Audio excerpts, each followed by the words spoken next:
થરાદના નટુભાઈ વાણિયાનો અનોખો સંકલ્પ જન્માષ્ટમી પર દીકરીઓને ભેટ અર્પણ કરી મહેમાનોનું સન્માન કરવું। દર વર્ષે દીકરીઓના ચહેરા પર ખુશી ફેલાવવાનો પાવન પ્રયત્ન।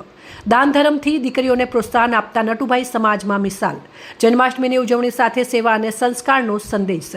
યુવાનો માટે પ્રેરણારૂપ બનતા નટુભાઈ વાણિયા। થરાદના ભીમરાવ સોસાયટીમાં રહેતા નટુભાઈ વાણિયાએ 5 વર્ષ પહેલા લીધેલો સંકલ્પ આજે પણ જીવંત છે। સમાજમાં દીકરીઓને પ્રોત્સાહન મળે અને તેમના ચહેરા પર ખુશી ઝળકે તેવા સંકલ્પ સાથે દર વર્ષે જન્માષ્ટમીના પાવન તહેવારે દીકરીઓને ભેટ રૂપે દાન અર્પણ કરે છે।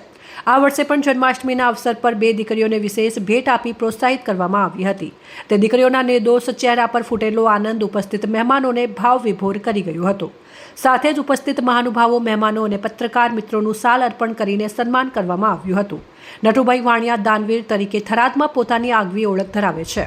સમાજ સેવા અને દાન ધર્મ પ્રત્યેના તેમનો અનોખા પ્રયાસ ગામમાં પ્રેરણા સ્ત્રોત બની રહ્યા છે।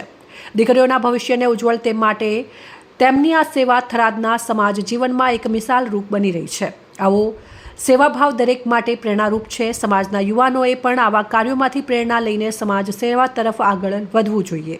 મારું નામ ચૌહાણ તારાબેન દર્શનભાઈ અને અમે ભીમરાવનગર સોસાયટીની અંદર રહીએ છીએ અને ભીમરાવનગર સોસાયટીની અંદર અમારે પરંપરાગત રીતે રેગ્યુલર 5 વર્ષથી અમારે જન્માષ્ટમીની પૌરાણિક રીતે ઉજવણી કરવામાં આવે છે અને આના દાતા નટુભાઈ વાણિયા અને આ જે ભીમરાવનગર સોસાયટીના બધા ભાઈઓ શ્રી ભેગા મળી અને આ બહેનો માટે જે પરંપરાગત રીતે કાનુડા પણ બનાવે છે અને ત્યાં સાઉન્ડનું પણ આયોજન કરી અને બધા સૌ બહેનો મળી અને આખો દિવસ અમે જન્માષ્ટમી પર્વની ઉજવણી કરી અને કાનુડો રમીએ છીએ।